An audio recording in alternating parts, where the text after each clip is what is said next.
Bloomberg Audio Studios. Podcasts, radio, news.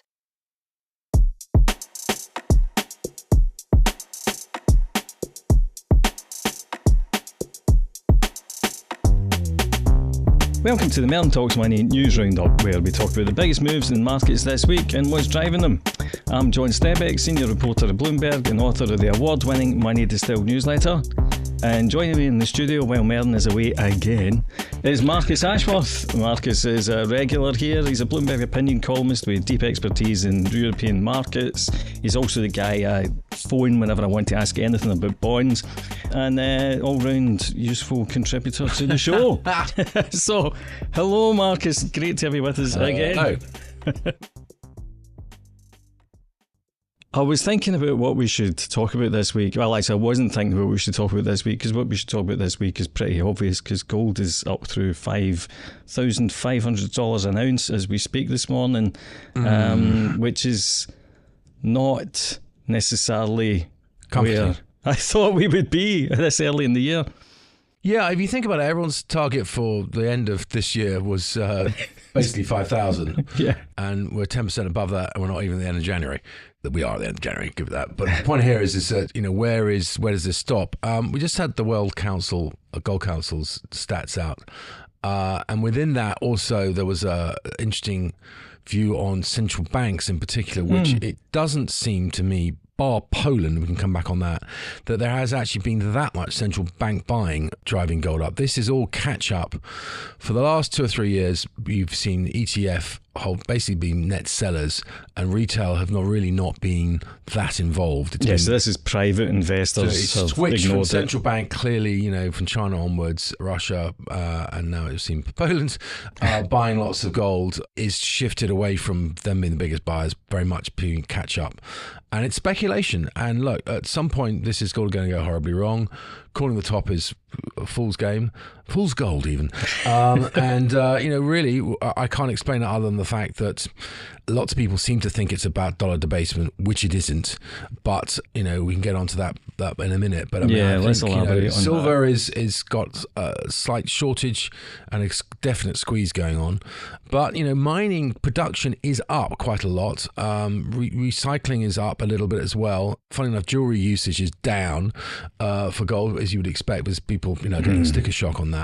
And that's the point. When do investors get sticker shock at 5,500, 6,000? Where is it they actually go, do you know what? Do I want to be in at the top asset management? I don't think I really want to be buying it many more here. But for the moment, everyone's loving it. Yeah, and I suppose one thing I would ask about, because I agree on dollar debasement, because obviously if you look at the dollar, it's gone down a bit this year, but it's still... You don't think it's dollar debasement? It's not, yeah. It's historically still relatively expensive. The dollar's been much, much lower than this in the last 20-odd years. You've got to separate usage of dollar, which is the strong currency policy actually of what the US administration is talking about, and then the actual value of it. And there's no doubt about it, if you look at the S&P hitting 7,000, this is not about selling of US assets or selling of the US dollar per se. It's hedging of exposure to the US dollar. It's been a lovely trade for the rest of the world last 2 or 3 years.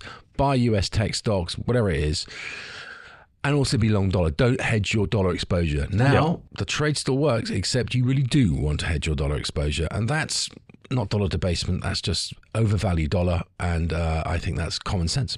See, I think that's a key point, though, because obviously this is what was called US exceptionalism.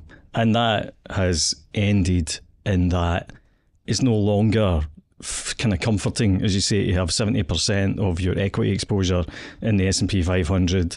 And, all of this, as you say, unhedged. Basically, everyone has just been owning the US because there has been no other alternative, and now they want to get out of there. Naked along the currencies. So you've got to separate it from owning the asset, which I still think exists. I do think, the S&P has got more to go. Look at the Fed. The Fed are actually fairly confident on inflation. Okay, they're not rushing to cut interest rates because the economy is so strong. The stock market is still so strong. It's still got the best companies in the world. It's still going to do very well. Will other countries do better? Possibly, but that's, the emerging markets, certainly there's some aspects there, but that is a conscious risk choice.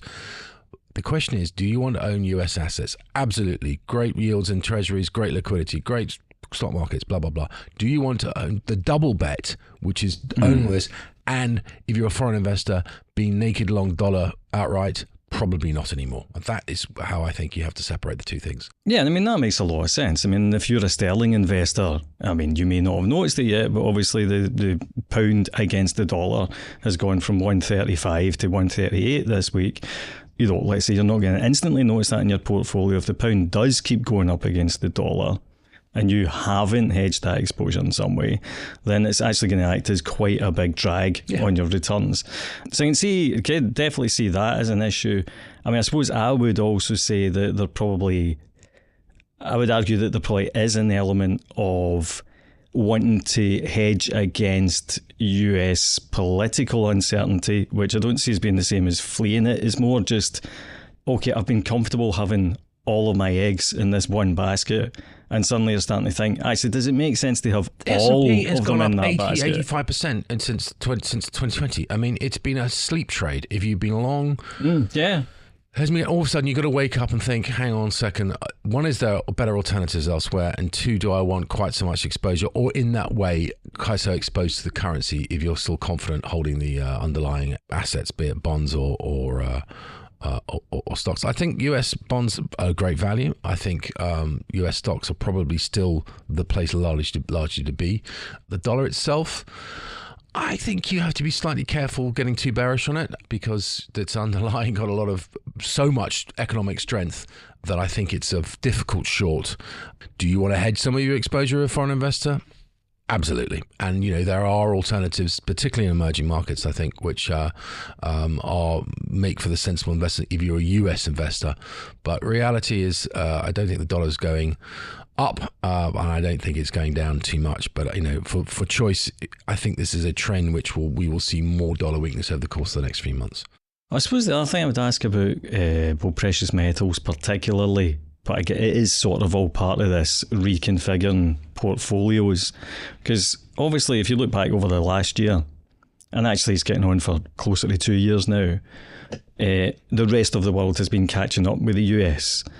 And actually I was reading something interesting from Steen Jacobsen, who's an analyst over at, I can't remember, I think it's Rabobank, but he was talking about how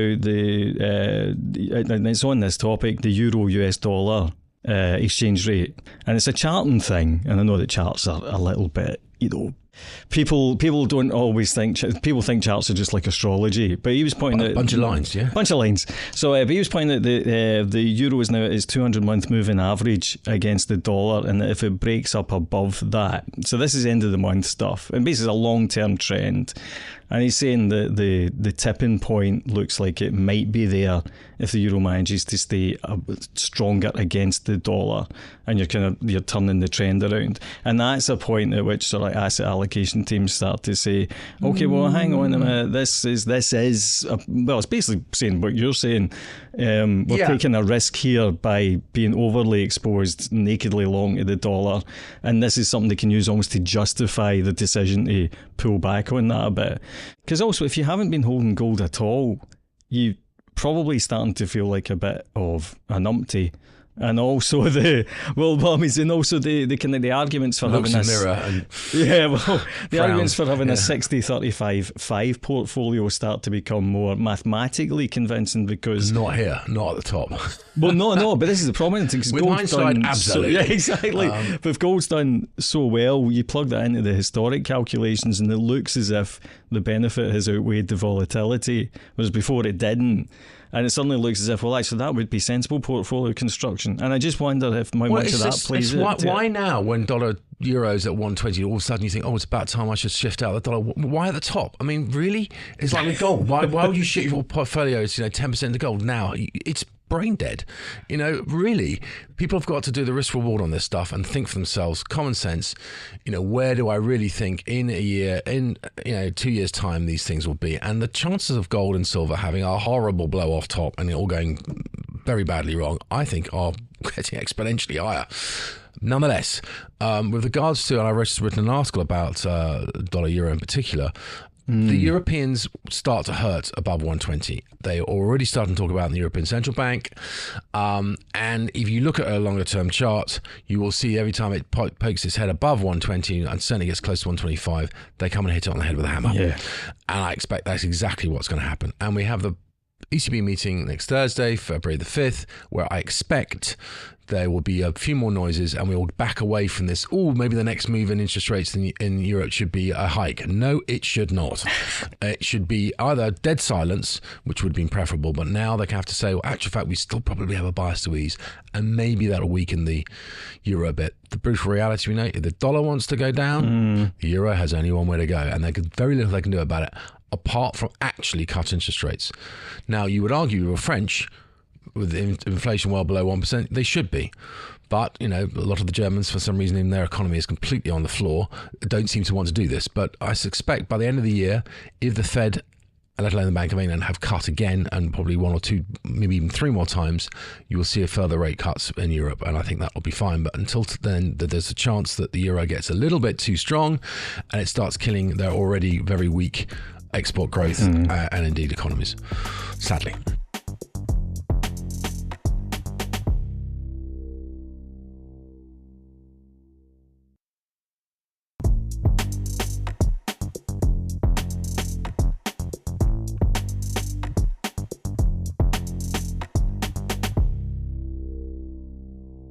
Side point here, because I haven't looked into it properly, and maybe you haven't either, but why is French inflation as low as it is? It kind of stands out as being... Yeah, there's again, look, most of these things are energy driven, and there is some basis stuff in it, but there is a very bad economy there at the moment, and it's quite extraordinary how long it's been under 1%, and the risks of it going lower. Italian inflation isn't very strong either. Again, there are some basis effects from previous things going through, but I mean, it is starting to become more of a worry in France that they're realizing this isn't just one-off effects from things like energy and whatever.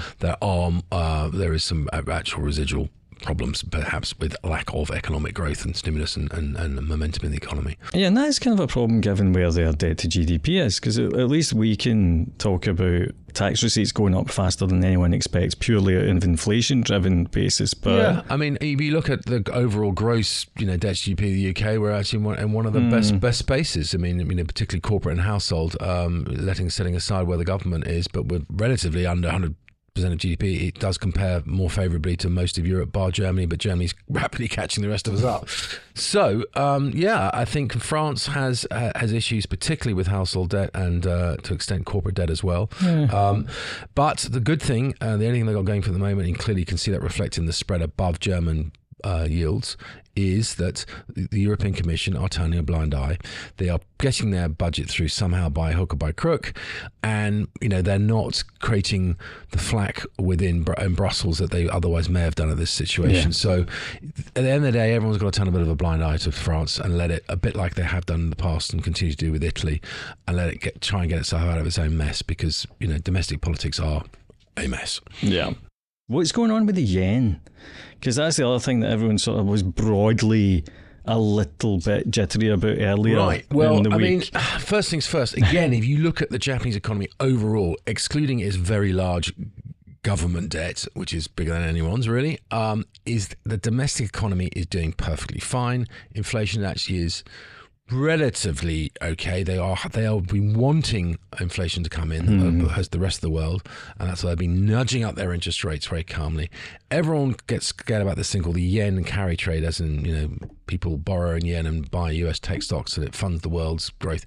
To a large degree, I think people misunderstand how that trade works. That works very much in short-term tenors, 1 month, 2 month, 3 month type stuff. It doesn't exist in 30 and 40 year JGB yields, which is a very domestic market. Yeah.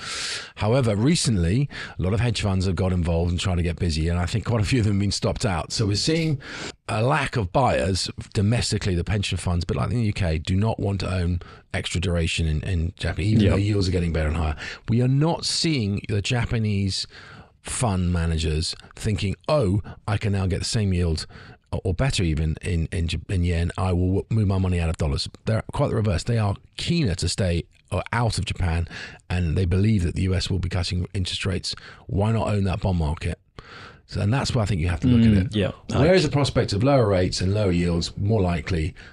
And actual fact, especially with the weakening yen as up till recently, so they haven't been bringing money back onshore.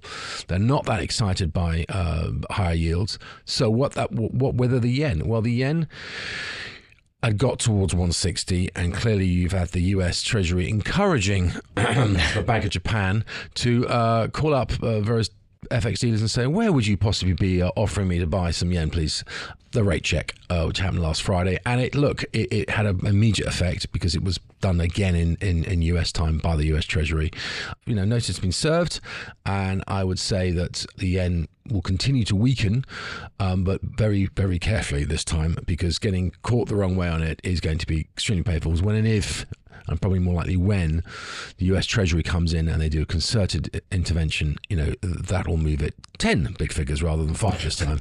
So in that sense, it had got too weak, the yen, and I think it's only so much that the Japanese economy and Japanese government want this to allow this to happen, and I think we've been served. A line in the sand has been drawn. Is that going to hold? Probably not, but at some point, the crashing waves will come in. Just for clarity, why does the US not want the yen to get weaker against the dollar? Because it doesn't want the dollar to get stronger, because it wants the US export market to have a better chance against the rest of the world. It's a little bit dumb, the way they look at this. But broadly, what they're trying to say is that nice try, guys. We're seeing the Chinese do exactly the same thing. We're seeing the Koreans do, and the Japanese, the same game. Let's keep our currencies very weak against principally the dollar, but everything else, and against each other, more importantly, probably, actually. You can't all play the same game and get away with it. We see you. Yeah. Hello. And that's why, the Japanese are more observant of the lack of tolerance and how it affects them with the US. Yeah. So it's basically a kind of currency wars type thing. Skirmishing. They've literally, the Japanese have got away with this for a little bit too long. So the Chinese, and the US Treasury has them in their sights. Yeah. Excellent. Okay, well, I think that's a pretty convincing roundup of all the important stuff from this week. I was pretty impressed. Yeah. Did we miss anything? Oh, well, lots, I'm sure. But enough. Anything we feel qualified to discuss. Yeah, exactly.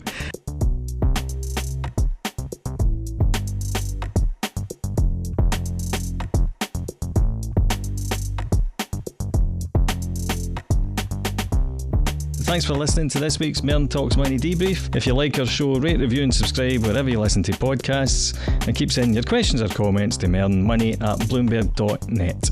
You can also follow me and Marcus on Twitter or X. I'm at John_Stepek, and Marcus is at Marcus Ashworth. This episode was hosted by me, John Stepek, and it was produced by Moses Andam and Summer Sadie.